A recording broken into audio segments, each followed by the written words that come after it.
எல்லா பொருளையும் நீ அடையணும், எல்லா பொருளையும் நான் பார்க்கணும், ரசிக்கணுங்கிறத நீ வச்சுக்காத. அதை அப்படியே விடு அப்படிங்கறதான் பொருள். அப்ப அது போக்கிலே அப்படியே விடு, அது போக்கிலே போ, அது போக்கிலே வாழு. அப்ப உனக்கு தேவையானது அத்தனை விஷயங்களும் உனக்கு ஒரு திருப்திகரமாக அது உருவாக்கி கொடுக்கப்படும். அப்ப ஒரு நாள் பொருளை தேடாம, ஒரு நாள் எந்த அதிகாரத்தையும் பயன்படுத்தாம நீ வாழும்போது உன்னை தேடி ஒரு பொருள் வருதுன்னா அது எவ்வளவு பெரிய விஷயம். அதுதானே பெரிய விஷயம் உலகத்திலே. சொல்லுங்க. இது எல்லாராலையும் சாதிக்க முடியாது, எல்லாரும் விஷயம் பண்ண முடியாது. இப்ப எனக்கு திருமணத்தை பிக்ஸ் பண்ணிட்டாங்க. அப்ப பிக்ஸ் பண்ணிட்டு ஒரு 4 நாள் திருமணம். எவனுமே கல்யாணத்தோடைய தொகை, ஒரு பெரிய தொகை இருக்குல்ல, அதை எவனுமே கொடுக்கல. இப்ப நான் வேலை செஞ்ச இடத்துல எனக்கு காசெல்லாம் வரல. இப்ப என்ன செய்யணும்னு தெரியாம பணம் 2-3 இடத்துல கேட்டிருக்கோம், கொடுக்க மாட்டாங்க. ஆனா ஒரு இடத்துல இருந்து ஒருத்தர் தர்றேங்கிறாரு, அவர் தருவாரான்னு தெரியல. அப்ப 2-3 வாட்டி அவரை ட்ரை பண்ணிட்டேன், அவரை பிடிக்க முடியல. அப்போ ஒரு கட்டிலே படுத்திருக்கேன், சும்மாவே படுத்திருக்கிறேன். இப்ப இவங்க எல்லாம் சொந்தக்காரங்க எல்லாம் ஒரு 100-200 பேர் இருக்கிறாங்க. அவங்க எவனுமே என்னை பார்க்க வர மாட்டாங்க. ஏன்னா வந்தா ஏதாவது ஹெல்ப் கேட்டுருவேன்ட்டு வரமாட்டாங்க. அவங்க எல்லாம் ஓடிட்டாங்க அங்கிட்டு. அப்ப இந்த கட்டில படுத்திருக்கேன் பாருங்க, அது ஒரு வீடு, எனக்கு ரொம்ப நெருங்கிய வீடு. அந்த வீட்டுல உள்ளவனும் இந்த கட்டில எங்கேயாவது தூக்கி போட்டுடலாமா, நம்ம கிட்டதான் கேட்டானா அப்படின்னு அவங்களும் நினைக்கிறாங்க. அப்ப 4 நாள்ல ஒவ்வொரு மணி நேரமும் ஆக ஆக ஆக ஆக அது ஒரு சிரமமாகவும் கஷ்டமாகவும், அப்ப ஒரு திருமணம் மகிழ்ச்சியாகவும் இன்பமாகவும் இருக்க வேண்டியது துன்பமா மாறுது.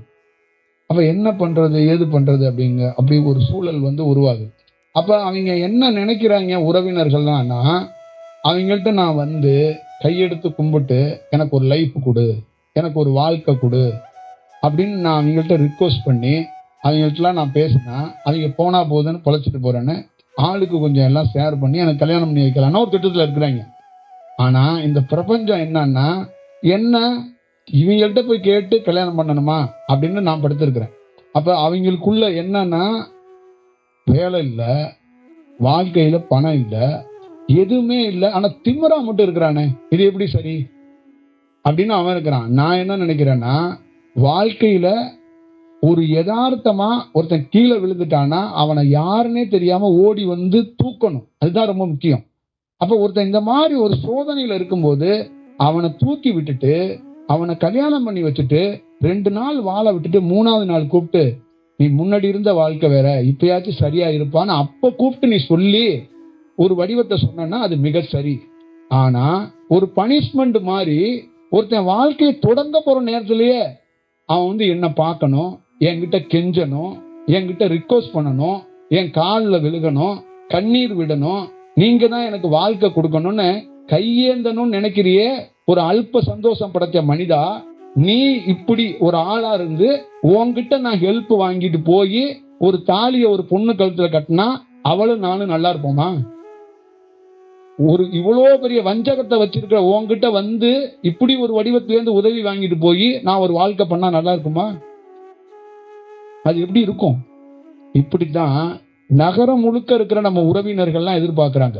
பணம் வச்சிருக்கிற அத்தனை பேரும் அவன் ஏன் நம்ம கிட்ட நிக்க மாட்டானோ, நம்ம கிட்ட கேட்க மாட்டாரோ, அவர் என்ன பெரிய ஜமீனோ, ஏன் கேட்டான்னா, ஏன் உன் பொண்டாட்டிக்கு என்னப்பா ஈகோ, எங்கள்கிட்ட கேட்க மாட்டியா? யார் உனக்கெல்லாம் உதவுவா? நான் சின்ன வயசுல இருந்து வளர்ந்ததுல இருந்து உறவினர்கள் என்னன்னா, நீ எல்லாம் தடிக்க வந்தனா உனக்கு சோறு போடுறதுக்கு எவன் வருவான், நீ எல்லாம் கீழே வந்தனா உன்னை பாக்குறதுக்கு எவன் வருவான், இதே தாங்க அவங்க பேசுவாங்க. அப்ப அவங்க என்ன சொல்றாங்கன்னா, ஒரு 300 பேர் தாங்க இருக்கிறாங்க சொந்தக்காரங்க.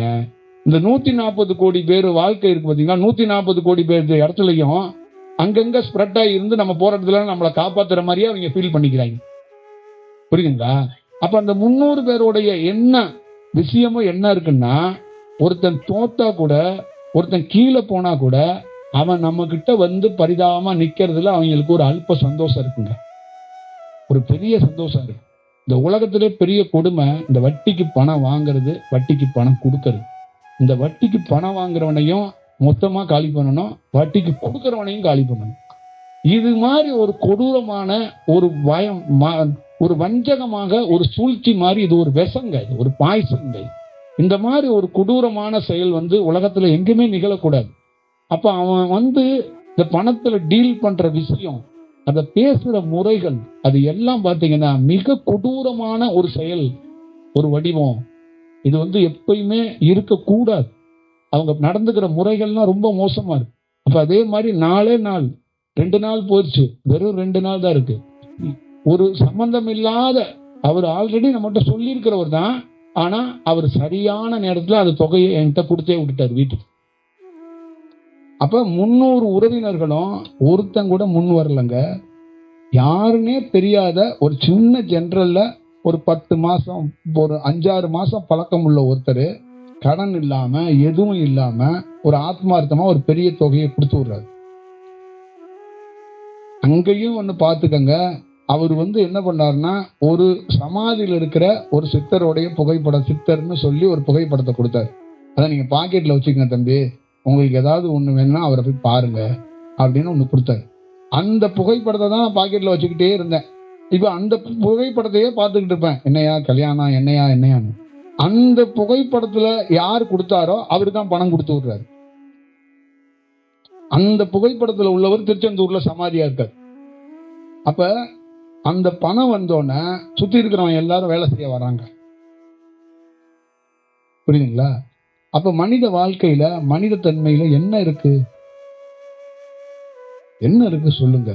அப்ப என்னன்னா, அன்பு, பாசம், கருணை, இந்த உறவினர்கள்லாம் சொல்றதெல்லாம் வெறும் நடிப்புங்க, வெறும் பித்தலாட்டங்க, சும்மா ஆக்டிங் கொடுக்குறாங்க. இவங்களெல்லாம் நம்பவே கூடாதுங்க. அதனாலதான் இவங்கள மாதிரி ஆளுங்களை வச்சுக்கிட்டு கல்யாணம் எல்லாம் பண்ணாதீங்க. எங்கேயாவது பொண்ணு மாப்பிள்ளையெல்லாம் கடத்திட்டு போய் ஒரு மரத்தடியில் வச்சு கல்யாணம் பண்ணி 4 குரங்குகளுக்கு சோறு வாங்கி கொடுத்துட்டு முடியாந்துருங்க. இவங்க எல்லாம் மோசமானவங்க, உங்களுக்கு தெரியாது. அதனால கல்யாண மண்டபம் வாடகை வேஸ்ட்டு, சமையல்காரனுக்கு கொடுக்குற காசு வேஸ்ட்டு. இதெல்லாம் தயவு செய்து பண்ணி ஒரு வேலை பண்ணாதீங்க. போங்க, கல்யாணம் பண்ணுங்க, 2 சீப்பு வாழைப்பழம் வாங்குங்க, 2 குரங்குகளுக்கு கொடுங்க, கொஞ்சம் லெமன் சாதமோ புளி சாதமோ கிளறி எவனாவது ஒரு காவி வெட்டி கட்டியிருக்காங்கல்ல அவனுக்கு கொஞ்சம் கொடுத்துட்டு ஓடி வந்துருங்க. இதுதான் உங்களுக்கு சால சிறந்ததா இருக்கும். 10,000 12,000 வேலையும் முடிஞ்சிடும், நல்ல செயலாகவும் இருக்கும். இப்போ குரங்குகள்லாம் உங்களுக்கு சாபம் கொடுக்காது, திட்டாது. அதுங்க அப்படியே பார்க்கும், உங்களை ஒரு ஆசீர்வாதமாச்சும் கூட பண்ணும். ஆனா இவங்க எல்லாம் மோசமானவங்களே முக்கியமானவங்க. சோத்தையும் நீங்க போட்டு சூனியத்தை சொந்த காசுக்கு சூனியம் வச்சுக்காதீங்க. என்ன சோறு போட்டாங்க, ஐயோ என்னப்பா சோறு, சாம்பார் நல்லா இல்லைங்க, கூட்டு கொஞ்சம் தண்ணி விட்ட மாதிரி ஆயிடுச்சு, ஐயா நல்ல எண்ணெய் இருந்தால் தானே மாசத்துக்கு சமைப்பான் அப்படின்னு அடுத்த போடு. அடுத்து அந்த என்ன சீர்வரிசைலாம் ஒன்றும் பெருசா சரியா இல்லை, புடவையெல்லாம் பார்க்கவே முடியல, அந்த பொண்ணுக்கு யார் போய் எடுத்தான்னு தெரியலையா அது அப்படின்றான். அடுத்தது என்ன பவுன் போட்டாங்களாம், 16 பவுனா 17 பவுனா தான் போட்டாங்களாம், அவருக்கெல்லாம் என்ன போடுவாங்க அப்படின்றான். அடுத்தது வண்டி, அந்த வண்டி காரு கேட்டாலாம், இவளுக்கு காராம், அந்த பையனுக்கு காராம். வண்டி தான், வண்டியே முடியலன்னு அவங்க அப்பா பல ஊர்ல போய் வட்டிக்கு வாங்கிட்டு வண்டி வாங்கி நிப்பாட்டியிருக்கான். இவங்களுக்கு எதுக்கு வண்டி இதெல்லாம் அப்படின்னு. அடுத்தது அங்கேருந்து வீட்டுக்கு என்ன சொல்லுவாங்கன்னா, எதுக்குப்பா 2 வீலர்லாம், அதை காசா வாங்கி பேங்க்ல போட்டு ஏதாவது செட்டில் ஆகலாம்ல. அவன் அதுவும் கூட சொல்லுவாங்க, பொண்டாட்டியை வச்சு ஏன்பா வாழ்ற, பிரிட்ஜிலே வச்சிருப்பா, அதை ஏதாவது வெளியில கூட்டி போனா கொஞ்சம் ஏதாவது வாடிரும், அப்படி கூட ஐடியா கொடுப்பாங்க. இதை பற்றியெல்லாம் ஐயோ கொடூரங்க. ஐயோ நான்லாம் கிட்டத்தட்ட 22 ஆண்டுகள் இந்த துன்பத்தை அனுபவிச்சிருக்கேங்க. கேசடிக்கு ரவா எப்படி துன்பப்படுதோ அந்த மாதிரி நான் வறுத்து வறுத்து வறுத்து வறுத்து உண்மையிலே சொல்றேங்க. நான் என்னால துன்பப்பட்டதோட இவங்க பண்ண ஒவ்வொரு நாளும் ஒரு ஸ்கிரிப்ட் எடுத்துட்டு வருவாங்க, ஒரு விதவிதமான ஒரு கதைகளை எடுத்துட்டு வருவாங்க. ஐயோ இவங்கள மாதிரி அம்மா ஞானம்னு இந்த இறைவன் ஞானிகள் காப்பாத்தலைன்னா என் வாழ்க்கையெல்லாம் ரொம்ப கொடூரங்க. காப்பாற்றப்பட்டுட்டாங்க, அதுதாங்க எனக்கு விஷயம். எனக்கு வேற எதுவுமே தேவையில்லைங்க. நான் ஒவ்வொரு நாளும் சந்தோஷப்படுறது தெரியுமா, இந்த 300 பேர்த்துக்கிட்டே நான் காப்பாற்றப்பட்டேன் பாருங்க, அதுதான் ஹைலைட்.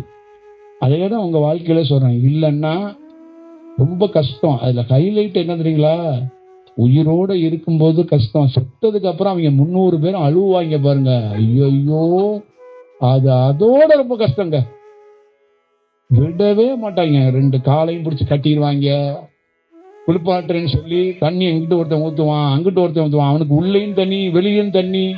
அப்புறம் சுற்றுவாங்க, இப்படி சுற்றுவாங்க, அப்புறம் அப்படி சுற்றுவாங்க. அதில் ஒருத்தன் சொல்லுவான், டே இப்படி செய்யக்கூடாதாம்மா, அதை அப்படி செய்யக்கூடாதாம்மா. ஐயோ அந்த பாடையில் தூக்கிட்டு போய் வைக்கும் போதும் அங்கே 2 பேர் ஆட்டுவான். அதை படாத அவசரங்கள் படுத்திடுவாங்க. புரியுதுங்களா? அங்க அவன் புரோட்டாவை தின்னுட்டு அடிப்பான் நம்மள. யாரு? அந்த வெட்டியாங்க இருக்காங்கல்ல, புரோட்டாவையும் சாராயத்தையும் குடிச்சிட்டு அதை வந்து டம்மு டம்முன்னு அடிப்பாங்க. அப்புறம் அந்த கொளுத்தியெல்லாம் விட்டுட்டு அந்த எலும்பை தூக்கிக்கிட்டு அந்த எலும்பை பொறுக்கிறேன்னு அதுக்கு ஒரு கதையை பேசி அதை எடுத்துட்டு போய் ஆத்துல போய் நடு ஆத்துல நிப்பாட்டிக்கிட்டு நீ இப்படி நிமிரணும், இப்படி திரும்பணும், பானையை இப்படியே விடணும். இந்த ஜிம்முக்கு போய் சொல்லுவாங்கல்ல, அப்படியே நின்ன மணிக்கே பானையை தூக்கி விடணும். அப்பதான் அவங்க அப்பா கீழே விழுந்து தண்ணியில அது போய் ஆத்மா சாந்தி அடையும். இல்லைன்னா அவரு அப்படி நின்ன மணிக்கே பண்ணலைன்னா சாந்தி அடையாது. எலும்பு அப்படி இப்படி டைவர்ட் அடிக்க கூடாது. அதே மாதிரி திரும்பி பார்க்க கூடாது. காய்கறி கடையை பார்த்துடக்கூடாது. வெறும் சூரியனை தான் பார்க்கணும். ஏதோ உப்பெல்லாம் காட்டி உப்பை தான் பார்க்கணும். அப்புறம் பாலை மட்டும் பார்க்கணும். இதெல்லாம் இவ்வளோ வேலைகள் நடக்கும். இந்த மாதிரி எல்லாம் நீங்க வந்து அப்புறமா எண்ணெயை தேய்ச்சிக்கிட்டு கறி விருந்தை வச்சு முடிச்சிருவாங்க கதையை.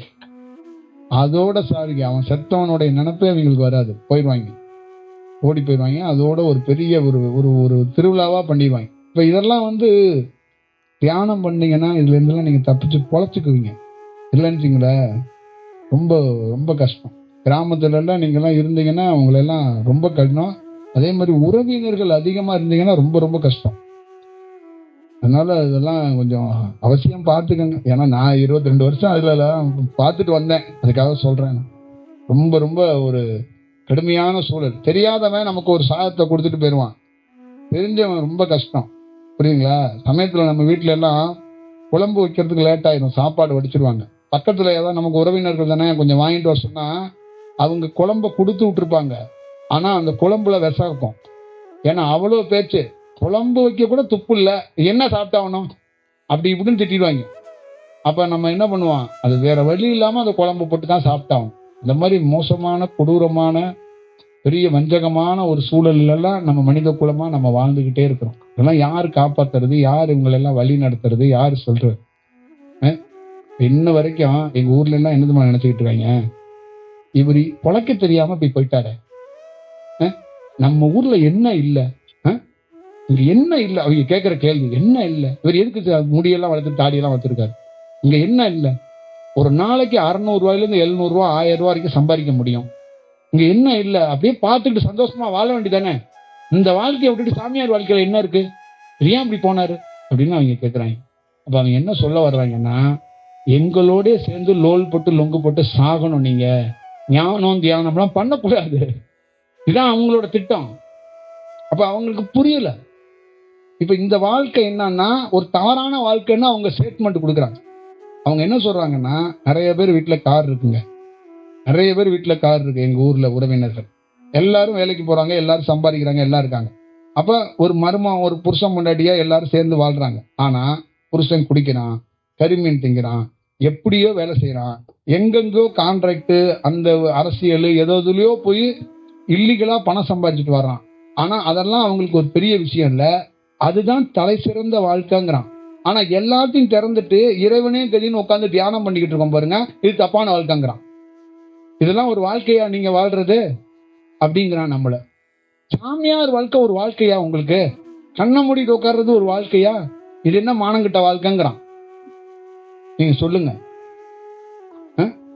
அப்ப ஒரு கட்சிக்காரன்னா ஒரு மாவட்ட செயலரை கூப்பிட்டு தாலி எடுத்து கொடுன்னு கல்யாணத்துக்கு சொல்றான், ஒரு சாமியாரை கூப்பிடுறதுக்கு பயப்படுறான். ஏன் பயப்படுறான்? ஏன் விஷயம்னா, நம்ம பிள்ளை சாமியாரை பிடிச்சா என்ன பண்றது அப்படிங்கிற ஒரு விஷயமும் அந்த புரிதல் அவனுக்குள்ள இல்லைங்க. புரியுதுங்களா? அப்ப உலக புகழ் பெற்றுட்டா அந்த அதை வந்து வணங்குறான், கொண்டாடுறான், நீங்க தான் எல்லாமேங்கிறான், எல்லாம் ஓகேங்கிறான், நீங்க உங்களுக்கு ஏதோ ஒண்ணு இருக்கு, உங்களுக்கு ஏதோ ஒண்ணு கிடைச்சிருக்கு அப்படிங்கிறான். அந்த புகழ் பெறாம எல்லாத்தையும் விட்டுட்டு ஒரு துறவரத்துல ஒரு அமைதியா ஒருத்தன் வாழ்றான் பாருங்க, அவனை வந்து கீழ்நிலையில பேசுறான் மனிதன். இப்ப நீங்க இருக்கிறீங்க, உங்க உறவினர்கள்லாம் என்ன பேசுவாங்க? உங்க தலையை பார்த்துட்டு அவங்க 300 நாளைக்கு திட்டுவாங்க. இது இப்ப இப்ப அவங்கள பொறுத்தளவுக்கு என்னன்னா, அவங்கள மாதிரி வாழணும்னு நினைக்கிறான். அதுதான் வாழ்க்கைன்னே சொல்றாங்க. புரியுதுங்களா? இப்ப எங்க தெருவில் பார்த்துக்கிட்டீங்கன்னா நடக்கவே முடியாது. காலையில சூப்பரா போவாங்க, வரும்போது இப்படியே ஆடிக்கிட்டே வருவான், இப்படியே வருவான், ஆங்கிட்டு அம்மாவில் அங்கிட்டு விழுவான், அங்கிட்டு விழுவான், அப்படியே உளுந்து அங்க பேச்சு திட்டி கண்ணா புண்ணான் இருக்கு. ஒரு விஷயம் அப்படியே தெருவே சத்தமாயிரும். அப்புறமா அவனை நைட்டு சாப்பிட வச்சு ஆசுவாசமா தூக்க வச்சுட்டு அடுத்த நாள் காலையில் பார்த்தீங்கன்னா பட்டையோட தெளிவா அப்படி வருவாங்க. காலையில நடந்ததே தெரியாத மாதிரி வருவாங்க. அப்ப இந்த வாழ்க்கைய வாழ்ந்தா கூட சூப்பருங்கிறாங்க. அப்ப இது எதுவுமே இல்லாம பியூரா நம்ம போய் காற்ற சுவாசிச்சுட்டு உட்காந்துருக்கோம்ல, இது வாழ்க்கையே இல்லைங்கிறான். அவனுக்குள்ள என்னன்னா, நீ என்ன வேணாலும் பண்ணிக்க, ஆனா புள்ள பொண்டாட்டியோட இருங்க. இந்த இந்த இதுக்குள்ளேயே சுழலுங்கிறான். இந்த சுழற்சியை விட்டு வெளியில போகாதங்கிறான். இது சமூகம் ஏத்துக்காதுங்கிறான். இது இது இதுக்குள்ள இதுதான் வாழ்க்கைங்கிறான். நீ கொள்ளடிச்சுக்கப்பா, திருடிக்கப்பா, அதை நாங்க ஏத்துக்கோம்பா, ஆனா நல்லவன் சாமியார்னு எல்லாத்தையும் விட்டுட்டு போகாத பாங்குறான். புரியுதுங்களா? அப்ப வீட்டுல எல்லாம் என்ன சொல்றான், கிளீன் சேவ் பண்ணணுங்கிறான். தாடி வளர்த்துட்டா, முடி வளர்த்துட்டா அவன் பெரிய பாவம்னு நினைக்கிறாங்க. புரியுதா? அவனுக்கு வயிற்றுவலி கட்டி வந்துச்சுன்னா, தாடி வளர்த்த சாமியாரா இருந்தான்னா, முடி வளர்த்த சாமியாரா இருந்தானா, கட்டி சரியாகணும்னு என்ன வேணாலும் பண்ணுவான். ஆனா அவன் வீட்டுல இருக்கிறவன் ஒருத்தன் தாடியோ முடியோ வளர்த்துடக்கூடாது. புரியுதா? கட்டி சரியாகிறதுக்கு ஒரு தாடி வளர்த்த சாமியார் தேவைப்படுறான். ஆனா அவன் வீட்டுல ஒருத்தன் தாடி வளர்த்திடக்கூடாது, சாமியார் ஆயிரும். இதுதான் பெரிய கொடூரமான ஒரு விஷயம். அப்ப எப்படி வேணாலும் அயோக்கியனா நீ மனிதனா வாழு, ஆனா ஒரு தூய்மையா தியானம் பண்ணவனா வாழாதங்கிறது இந்த சமூகம் சொல்லிக்கிட்டே இருக்கு, சமூகம் காட்டிக்கிட்டே இருக்கு. என்னப்பா பண்றான் உங்க தம்பி? அவன் சும்மா ஊர் ஊரா ஜீவ சமாதி கோயில்னு சுத்திட்டே இருக்காங்க, அவன் விளங்காதவங்க அப்படிங்கிறான் ஒருத்தன். என்னங்க அவர் என்ன பண்றாருன்னா, அவர் காலையில வேலைக்கு போறாரு, ஈவினிங் டாஸ்மார்க்ல உட்காந்துருக்காரு. அவர் புனித வேலை பார்த்துட்டு இருக்காரு. அவர் கருத்து சொல்றாரு, நம்மள மாதிரி இருக்கணுங்க. காலைல வேலைக்கு போனோமா, ஒரு 1/2 கிலோ சிக்கன் எடுத்தோமா, ஒரு 2 பாட்டில வாங்கினோமா, போனோமா, பிள்ளைங்க புருஷனோட இருந்தோமா, எல்லாம் சமைச்சு சாப்பிட்டோமா, வாழ்ந்தோமா, இதானங்க வாழ்க்கை. இது என்னங்க இதை விட்டுட்டு போய் திருவண்ணாமலையில போய் அங்க எவனோ ஒருத்தர் சோறு போடுவானா, தட்டுல வாங்கி சாப்பிட்டுட்டு தியானம் பண்ணிட்டு அப்படியே உட்காந்தா இது என்னங்க வாழ்க்கை? அது இது வாழ்க்கையாது அப்படிங்க. இது என்ன பண்ணுவீங்க நீங்க? கறி தின்னுங்கிறாங்க, சாராயம் குடிங்கிறாங்க, இதே வேலையாவே நீ இருங்கிறாங்க. இதுதான் புனிதமான வாழ்க்கை அப்படிங்கிறாங்க. இப்ப நமக்கெல்லாம் எனக்கெல்லாம் இன்னைக்கு சக்சஸ்ங்கிறது என்ன தெரியுங்களா? இந்த மாதிரி தப்பிச்சோம் பாத்தீங்களா, கடவுள் எனக்கு எதுவுமே வேண்டாங்க. நான் இப்பயே சொல்றேன், இவங்கள்ட்ட இருந்து தப்பிச்சோம் பாருங்க, இதுதான் வெற்றி. இதுதான் வெற்றி. எனக்கு வேற எதுவுமே வேண்டாம். ஏன்னா இவங்க அந்த நரகத்தை, துன்பத்தை, கேவலமான ஒரு வாழ்க்கைய ஒரு கொண்டாட்டம்னு கொண்டாடுறாங்க. ஒரு தவறான காசுல போய் ஒரு இனோவாவோ ஒரு ஸ்கார்பியோவோ கார் வாங்கிக்கிட்டு அதுல பொண்டாட்டி பிள்ளைய கூட்டிட்டு போய் ஆனந்தாங்கிறாங்க. அதை எப்படிங்க ஒரு தனி மனிதனால ஜீர்ணிக்க முடியும்? தான் புருஷன் எப்படி வேணாலும் வாழ்ந்தாலும் பரவாயில்ல, நம்ம கூட புருஷனா இருந்தா போதுன்னு ஒரு பொம்பளை நினைக்கிறா. அது எப்படி சிறந்த வாழ்க்கையா இருக்கும்? அது எப்படி சிறந்த லைஃபா இருக்கும்? எவன் காசையா இருந்தாலும் பரவாயில்ல, அது கொள்ளடிச்சுட்டு வீடு கட்டுவோம், அதுல ஒரு பெட்ரூம் வைப்போம், ஏசி வைப்பாங்க. இது எப்படி சிறந்த வாழ்க்கையா இருக்கும்? இது எப்படி சிறந்த மனிதனுடைய எப்படி நல் நோக்கமா எப்படி இருக்க முடியும்? பிறருக்கு ஒருத்தருக்கு உணவு கொடுக்க தயங்க வரமாட்டாங்க, முன் வரமாட்டாங்க. தனக்குள்ள சாப்பிட்டுக்கிறாங்க, தனக்குள்ள ஒண்ணு பண்ணிக்கிறாங்க, தான் தான் எல்லாமேங்கிறாங்க. தனக்கு முடியலன்னா தான் வெளியில வர்றேங்கிறான். அப்ப இது எப்படி ஒரு சிறந்த ஒரு வாழ்க்கை முறையா எப்படி இருக்கும்? இப்படி இருக்கிறதுக்கு எப்படி வாய்ப்பு இருக்கும்? ஒரு தனி மனிதன்கிட்ட இன்னொரு கூட பிறந்த தம்பிக்கு உதவ மாட்டாங்க, ஒரு அண்ணனுக்கு உதவ மாட்டாங்க.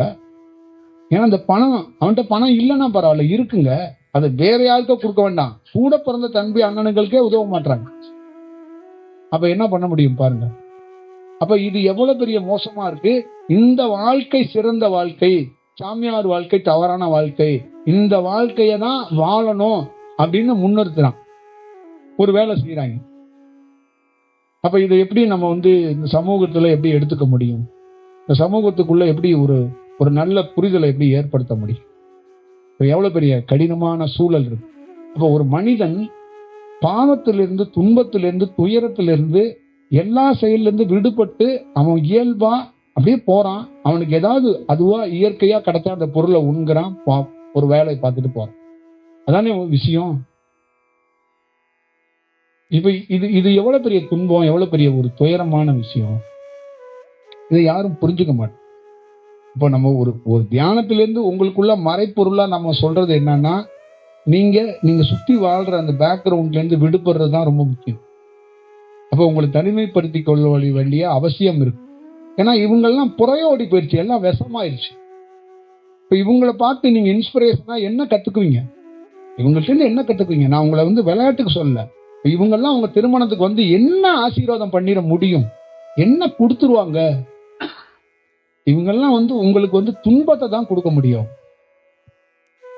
நல்ல எண்ணம் இல்லாதவனோட நம்ம வந்து பழகிறது, பேசுறது, விஷத்தை குடிக்கிறதுக்கு சமந்தான். விஷம்தான் அது.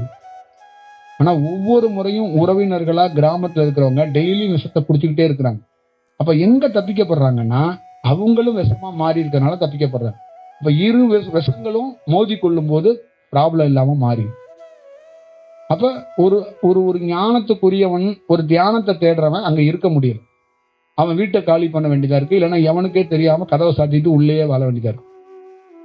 இதுதான் பிரச்சனை. இப்ப இங்க கிராமத்துல இருந்து பல பேர் வர்றாங்க நம்மகிட்ட. இப்ப கிராமத்துல இருந்து பல பேர் வர்றவங்க, அவங்க ஊர்ல உள்ளவங்க என்ன நினைப்பாங்கன்னா, எதுக்குதான் அப்படி போறாங்கன்னு நினைப்பாங்க. ஒண்ணு இவங்க கோடீஸ்வரனா ஏதோ ஆயிட்டாங்கன்னா, சரி சாமியார்ட்ட போனாங்க பணக்காரன் ஆயிட்டாங்கன்னு நினைப்பாங்க. இவங்க நாளுக்கு நாள் சாமியார் ஆகிற மாதிரியே தெரியலையே, ஒரு மூஞ்சியெல்லாம் குளிக்காத மாதிரியே போயிட்டு வந்துகிட்டே இருக்காங்கல்ல. என்ன இவங்க ஒரு டைப்பா எண்ணெயும் தட மாட்டாங்க தலைக்கு, ஒரு மாதிரி அலைகிறாங்களே, என்ன ஆயிடுச்சு இவங்க, எதுக்கு தான் போறாங்க அப்படிங்கிற மாதிரி ஒன்று ஆயிடுச்சு. அப்ப அவங்களுக்குள்ள என்ன ப்ராப்ளம்னா, நம்மள மாதிரி தான் இருக்கணும், ஒருத்தர் மாறக்கூடாதுங்கிறதுல உறுதியா இருக்கிறாங்க. இதுதான் இங்க சமூகத்தில் இருக்கிற பிரச்சனைகள். இதுதான் சரிதானே? அதனால இப்படி இருக்கு, நீங்க பாத்துக்கங்க. வேற எதுவும் சொல்லணுமா?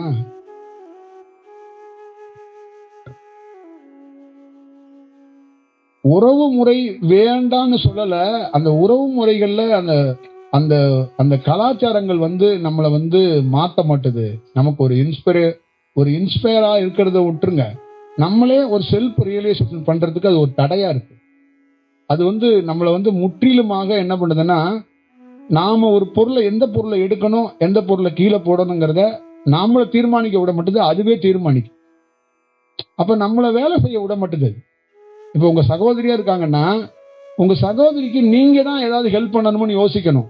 அப்ப அவங்களே வந்து உங்களை நிர்பந்தம் பண்ணா அப்புறம் நீங்க என்ன வேலை செய்ய முடியும்? அப்ப ஹெல்ப்ங்கிறது என்னன்னா, நீங்க யோசிக்கணுங்கிற நான். இப்ப நீங்க ஒருத்தருக்கு சோறு போடணும், நீங்க தான் யோசிக்கணும். அது உங்களுக்குள்ள இருந்து வரணும்னு நான் நினைக்கிறேன். இப்ப இந்த சமூகமும் உறவினர்களும் என்ன பண்றாங்கன்னா, அதை உங்கள்கிட்ட இருந்து வர விட மாட்டாங்க. அவங்களே நிர்பந்தமா உங்களை வந்து புடுங்குறாங்க. இப்போ உங்கள்கிட்ட ஒரு பதவி இருக்கு, ஒரு அதிகாரம் இருக்கு அப்படின்னா, உங்களை பத்திரிகையால மேல போடுறாங்க பேரை. உங்களுக்கு வந்து 2 நாளைக்கு முன்னாடி இருந்து உபதேசிச்சு உங்களை கூட்டிட்டு போறதுக்கு நினைக்கிறாங்க. அப்ப அதே நீங்க தொழிலே பிசினஸ்ல லாஸ் ஆயிட்டீங்கன்னா, உங்களை வரவே மாட்டாங்க. இல்ல உங்களை வேற மாதிரி புறக்கணிச்சு வேற மாதிரி சொல்லாம ஒரு விஷயத்த சொல்றாங்க. அப்ப என்ன ஒரு நிர்பந்தம் பண்றாங்க பாருங்க. பணம் இருக்கும் போதும் உங்களுக்கு ஓவரா ஒரு முன்னுரிமை கொடுத்து ஒரு நிர்பந்தம், பணம் இல்லாத போதும் உங்களை கீழே தாழ்த்துறதுக்கு ஒரு தாழ்த்தி ஒரு அதுவும் பண்றாங்க. அப்ப எல்லா இடத்துலயுமே உங்களை சிந்திக்க விடாம உங்களுக்கு ஒரு நெருக்கடியா அவங்க அழிச்சுக்கிட்டே இருக்கிறாங்க. அப்ப ஒரு தனி மனிதன் இங்க வீழ்த்தப்படுறது இன்னொரு மனிதனாகவும் உறவாளும் தான் இருக்கு. அப்ப அந்த அந்த ஒரு ஒரு பேஸ் ஒரு தனி மனிதன் சிந்திக்கிறதுக்கான ஒரு ஒரு இது இல்லை. அவனை கொஞ்சம் புரிய வைக்கிறது கூட ஒரு டைம் கொடுக்க மாட்டேன். இப்போ ஒரு கடனை ஆயிட்டீங்கன்னா, நீங்க புரியா அந்த கடன்ல இருந்து ஈஸியா வெளியில வந்துடுவீங்க. ஆனா உங்களுக்கு வெளியில வர முடியாம இருக்கிறதுக்கு காரணம் உங்க ஃப்ரெண்ட்ஸுகளும் உறவினர்களும் தான். அப்ப உங்களுக்கு நெருக்கமா தெரிஞ்சவங்கள்ட்ட நீங்க தொழில் பண்ணிருக்கேன்னு தெரியுங்கல்ல, அவர் என்ன ஆனாரு, அவரு சுப்பு எங்க இருக்கிறாரு, என்ன ஆனாரு அப்படின்னா, அவெல்லாம் லாஸ் ஆகி படுத்துட்டான்ப்பா. அப்ப ஒரு நாள் வந்து இது உங்க காதுக்கே வந்துடும். யாரோ ஒரு மூலியமா சொல்லி உங்க காதுக்கு வந்துடும். அப்ப உங்களுக்கு எவ்வளவு பெரிய மன உளைச்சல் ஆகும், எவ்வளவு பெரிய வேதனைகளை ஏற்படுத்தும், அதை நீங்களும் நினைச்சு பாருங்க. இப்ப இதுதான் கூடாதுங்கிறது. அப்ப ஒரு தொழில் பண்றது, எல்லா தொழிலையும் லாபம் கிடைக்காது, சமயத்துல நஷ்டம் ஆகும். அப்ப அவரை ஃப்ரீயா விடணும்ல, அவரே மீண்டு வந்துருவார். நம்ம போய் அவருக்கு ஹெல்ப் பண்ண வேண்டாங்க, அவரை ஃப்ரீயா விட்டுட்டா போதும். அவருக்கு ஒரு பேஸ் கொடுத்துட்டோம்னா அவரே வந்துருவார். இல்லைன்னா அதை எப்படி சார்ட் அவுட் பண்ணணுமோ அவருக்கு தெரியும். ஆனா இந்த உறவினர்கள் அதை பண்ண விட மாட்டாங்க, ஹெல்ப்பும் பண்ண மாட்டாங்க, அவரை மீண்டும் வர விட மாட்டாங்க. இதான் இதுல ரொம்ப முக்கியமான. நான் ரொம்ப ரொம்ப பெரிய பெரிய குடும்பத்தை தான் பார்த்துட்டேன். ரொம்ப பெரிய விஐபி குடும்பத்தையும் பார்த்துட்டேன், நடுத்தர குடும்பத்தையும் பார்த்துட்டேன், கீழே இருக்கிற குடும்பத்தையும் பார்த்துட்டேன். இவங்க எல்லாருக்குள்ளயும் பிறரை வாழ விட மாட்டாங்க. அதுதான் பெரிய ஒரு விஷயம். இந்த பவர்ல இருக்கிறவங்க என்ன நினைக்கிறாங்கன்னா, கீழே இருக்கிற சொந்த பந்தம்லாம் என்கிட்ட வந்து என் காலடியில நிக்கணும்னு நினைக்கிறாங்க. புரியுதுங்களா? அப்ப அந்த மாதிரி ஒண்ணு கிரியேட் பண்றாங்க. ஒரு உதாரணத்துக்கு சொல்றேன், ஒரு உயர்ந்த ஒரு இடத்துல பெரிய போஸ்ட்ல இருக்கிறான்னு வச்சுங்களேன், அவர்கிட்ட நிறைய பேர் என்ன சொல்றாங்கன்னா, போய் நீ ஏன் அங்கங்க போற, சித்தப்பா போய் பார்க்கலாம்ல, அவர்கிட்ட போய் நின்னு அவரை போய் பாரு அப்படின்னா, சித்தப்பா வந்து பெரிய பாய்சன்னு இவருக்கு தெரியும், சித்தி அதோட பெரிய பாய்சன்னு அவருக்கு தெரியும். இப்ப இந்த பாய்சனை போய் எப்படி பாக்குறது? அப்ப அதையும் தாண்டி வேற வழி இல்லாம அவன் போனா அவன் ரொம்ப அலக்களிக்கப்படுறான், ரொம்ப அவமானப்படுத்தப்படுறான். அப்ப அவனை பிறந்ததுல இருந்து அவன்கிட்ட இருக்கிற எல்லா விஷயத்தையும் இவங்க சொல்லி சொல்லி காட்டுறாங்க. அப்ப அவங்க அப்பந்தான் வீணா போனவன்னா நீனா அவன மாதிரியே இருந்திருக்கேடா அப்படின்னா, பெத்த தகப்பனை எவனாவது சொன்னா கோபம் வருமா வராதா? உங்க அம்மா தான் ஒரு ரெண்டாம் கட்டி கிறுக்குத்தனமா பேசிக்கிட்டு இருக்கா, உனக்கு எங்கடா போச்சு மூளை அப்படின்னா, அடுத்தது பெத்த தாயும் காலி பண்ணிட்டாங்க, அடுத்தது பொண்டாட்டி ஆரம்பிப்பாங்க. சரி இவங்க 2 பேர் தான் அப்படி இருக்கா, நான் கட்டினவா அவளாச்சும் பொறுப்பா இருந்தாலா அப்படின்னா, அப்புறம் இதெல்லாத்தையும் பேசிட்டு இவங்க ஹெல்ப் பண்ணி ஒருத்தன் வாழணுமா? அதான் விஷயம். அப்ப நான் என்ன சொல்றேன்னா, அந்த மாதிரி சூழல்ல எதுவுமே பேசாம உனக்கு முடிஞ்ச ஒரு ஹெல்ப் பண்றேன் அப்படின்னு கொடுத்துட்டு ஒரு பேஸ் விட்டு ஒரு 10 நாள் 20 நாள் எப்பயாவது தனிமையில கூப்பிட்டு ஒரு டிஸ்கஷன் பண்ணு. இதுதான் சிறந்தது. நீ உதவி பண்ணிட்டு அதுக்கப்புறம் அவனை கூப்பிட்டு நீ வந்து ஒரு ஆசுவாசப்படுத்தி பேசினா அதை அவன் ரசிப்பான், கேட்பான். அது ஒரு மோட்டிவா இருக்கும். புரியுதுங்களா? இப்ப தோத்தவன் ஒரு பயிற்சியாளனா இருப்பான். அவன் என்ன பண்ணுவான்னா நெகட்டிவா பேச மாட்டான். அவன் என்ன பண்ணுவான்னா அந்த பிளேயரை தயார் பண்ணுவான். தயார் பண்ணிட்டு தான் அதுக்கப்புறம் சில ரகசியத்தை சொல்லுவான். முதல்ல ஒரு வேலையை தொடங்கி வச்சாரு. இப்ப ஒருத்தருக்கு வேலை கொடுத்தரணும். இப்ப நம்ம இருக்கிறோம், நீங்க எல்லாம் கேட்கறீங்க. நம்ம ஏதாவது தொடங்கி வச்சதுக்கு அப்புறம் தான் நம்ம உங்ககிட்ட ஒரு கருத்து சொல்லும் போது நீங்க அதை ஆனந்தமா கேட்கறீங்க. நான் ஃபர்ஸ்ட் டேவே உங்ககிட்ட வேற மாதிரி ஒண்ணு பேசினா நீங்க எப்படி கேட்பீங்க? அப்ப நான் உங்களுக்குள்ள ஒரு ஆசுவாசப்படுத்தி உங்களுக்குள்ள ஒரு வேலை கொடுத்து உங்களை பக்குவப்படுத்தி வச்சிருக்கிறதுனால இப்ப நான் சொல்றது மிக சரியா உங்களுக்கு ஏறும். அப்ப காரணம் இல்லாம சொல்ல மாட்டாங்கன்னு ஒரு புரிதல் இருக்கும். அப்ப ஃபர்ஸ்ட் டைமே ஒருத்தனை வர்றவன பலவீனப்படுத்துற மாதிரி வாழ்க்கையாடா இது வந்து கேவலமான வாழ்க்கைடா அப்படி இப்படின்னு சொன்னோம்னீங்களா, என்னடா அங்கதான் நொந்து வந்தோம்னா இவரும் அதுக்கு மேல நோவு அடிக்கிறாருன்னு ஓடி போயிருவான். அவனை கொஞ்சம் ஆசுவாசப்படுத்தி சொல்ல வேண்டிய நேரத்துல சொல்லணும். அதே மாதிரி தோத்தவனை ஆசுவாசப்படுத்தி முதல்ல தேர்த்தி கொண்டு வந்துட்டு அதுக்கப்புறம் ஒரு டைம் கிடைக்கும், அப்பதான் அவன்கிட்ட சொல்லணும், டிஸ்கஷன் பண்ணணும். தம்பி நீ அவசரப்படுற, கொஞ்சம் பொறுமையா இருந்து நிதானமா செய்யணும்னா அப்ப அவன் கேட்டுக்குவான். நீ என்ன திட்டினாலும் அப்ப கேட்பான். ஏன் கேட்பான்னா, நான் அழுகும் போது நீ கண்ணீரை தொடச்ச, அதனால உனக்கு நான் ரெஸ்பான்ஸ் பண்ணுவேன்பா. இவ எந்த உறவினரும் அழுகும் போது கண்ணீரை துடைக்க மாட்டான், மீண்டும் மீண்டும் அழுக வச்சு நம்மளை கூனி குறுக வச்சு அதுக்கப்புறம் உதவுறேங்கிறான். புரியுதுங்களா? அவ்வளவுதான், இதான் விஷயம்.